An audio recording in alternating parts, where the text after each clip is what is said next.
রাষ্ট্রায়ত্ত অন্যান্য ব্যাংকের মতো গত দেড় দশকে অগ্রণী ব্যাংকেও সীমাহীন অনিয়ম দুর্নীতি হয়েছে। এ সময় ঋণের নামে ব্যাংকটি থেকে হাজার হাজার কোটি টাকা বের করে নিয়েছেন প্রভাবশালীরা। রীতিনীতি না মেনে দেয়া সেই ঋণ এখন খেলাপির খাতায় উঠছে। ব্যাংকটির তথ্য বলছে, চলতি বছরের সেপ্টেম্বর পর্যন্ত খেলাপি ঋণ বিতরণকৃত ৩৫% ঋণ। এরপর পরিস্থিতির আরও অবনতি হয়েছে। বর্তমানে অগ্রণী ব্যাংকের প্রায় 40% ঋণই খেলাপি হয়ে গেছে বলে সংশ্লিষ্টরা জানিয়েছেন। অগ্রণী ব্যাংকের নথিপত্র ঘেঁটে দেখা যায়, গত 30 সেপ্টেম্বর পর্যন্ত ব্যাংকটির বিতরণকৃত ঋণ স্থিতি ছিল ৭৫,৬৭৭ কোটি টাকা। এর মধ্যে ২৬,৮৯২ কোটি টাকায় খেলাপি, যা বিতরণকৃত ঋণের ৩৫.৫৩%। সেপ্টেম্বর পর্যন্ত রাষ্ট্রায়ত্ত ব্যাংকটি ৫,৬০৯ কোটি টাকার খেলাপি ঋণ অবলোপনও করেছে। ওই সময় পর্যন্ত অগ্রণী ব্যাংকের মূলধন ঘাটতির পরিমাণও ছিল ৪,৬০৬ কোটি টাকার বেশি। আর নভেম্বরে এসে খেলাপি ঋণের পরিমাণ ৩০,০০০ কোটি টাকা ছাড়িয়েছে। সেই হিসাবে ব্যাংকটির বিতরণকৃত ঋণের প্রায় ৪০% এখন খেলাপির খাতায়। আর সঞ্চিতি ও মূলধন ঘাটতির পরিমাণ আরও নাজুক। বর্তমানে দৈনন্দিন লেনদেন মেটানোর জন্য বাজার থেকে অর্থ ধার করছে অগ্রণী ব্যাংক। অথচ রাষ্ট্রায়ত্ত ব্যাংকটি থেকে আগে হাজার হাজার কোটি টাকা ধার নিত অন্যান্য ব্যাংক। ছাত্র জনতার গণ অভ্যুত্থানের পর অগ্রণী ব্যাংকের পরিচালনা পর্ষদ ও ব্যবস্থাপনায় পরিবর্তন এনেছে সরকার। নতুন দায়িত্বপ্রাপ্তরা বলছেন, বাহ্যিক দৃষ্টিতে গত দেড় দশকে অগ্রণী ব্যাংক অনেক বড় হয়েছে। ব্যালেন্স শিটে সম্পদের আকার লাখ কোটি টাকা ছাড়িয়েছে, কিন্তু প্রকৃত অর্থে ব্যাংকটির ভেতরে ফোকলা করে ফেলা হয়েছে। অল্প কিছু প্রভাবশালী গ্রাহকের কাছে পুরো ব্যাংকটি কেন্দ্রীভূত। আওয়ামী লীগের সঙ্গে সম্পৃক্ত ওই গ্রাহকরা ঋণের টাকা ফেরত দিচ্ছেন না। এ কারণে ব্যাংকের খেলাপি ঋণ সহ সব সূচকেরই বিপর্যয়কর চিত্র ফুটে উঠতে শুরু করেছে। অন্তর্বর্তী সরকার দায়িত্ব নেয়ার পর সৈয়দ আবু নাসের বখতিয়ার আহমেদকে অগ্রণী ব্যাংকের চেয়ারম্যান পদে নিয়োগ দেয়া হয়।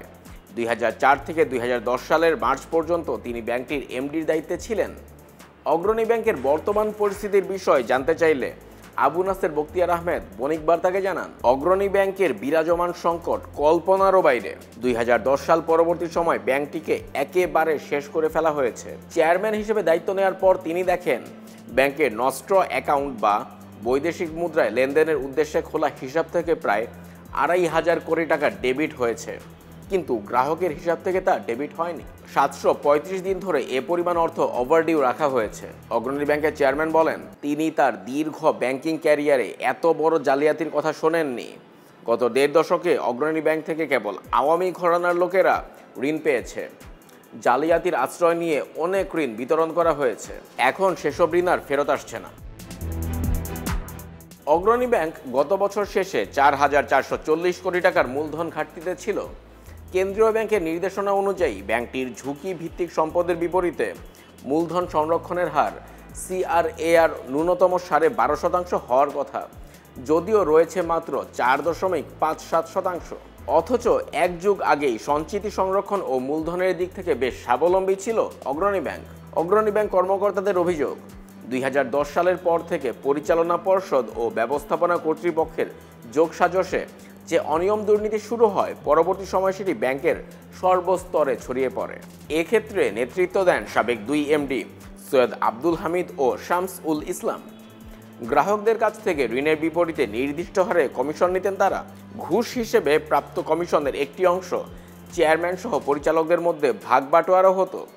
এছাড়া ব্যাংকের সফটওয়্যার সহ যে কোনো কেনাকাটায়ও শত শত কোটি টাকা ঘুষ লেনদেন হয়। কেবল কোর ব্যাংকিং সফটওয়্যার বাবদ প্রায় ৫০০ কোটি টাকা ব্যয় হলেও সেটি মুখ থুবড়ে পড়েছে।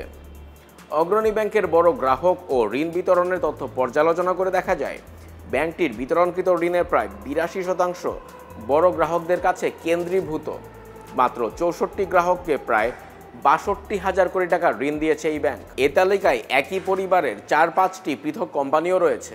আবার ব্যাংকটির প্রায় ৫২% ঋণ বিতরণ করা হয়েছে রাজধানীর মাত্র ৯টি শাখা থেকে। এর মধ্যে কেবল মতিঝিলের প্রিন্সিপাল শাখা থেকে বিতরণ হয়েছে ২২,০০০ কোটি টাকার ঋণ।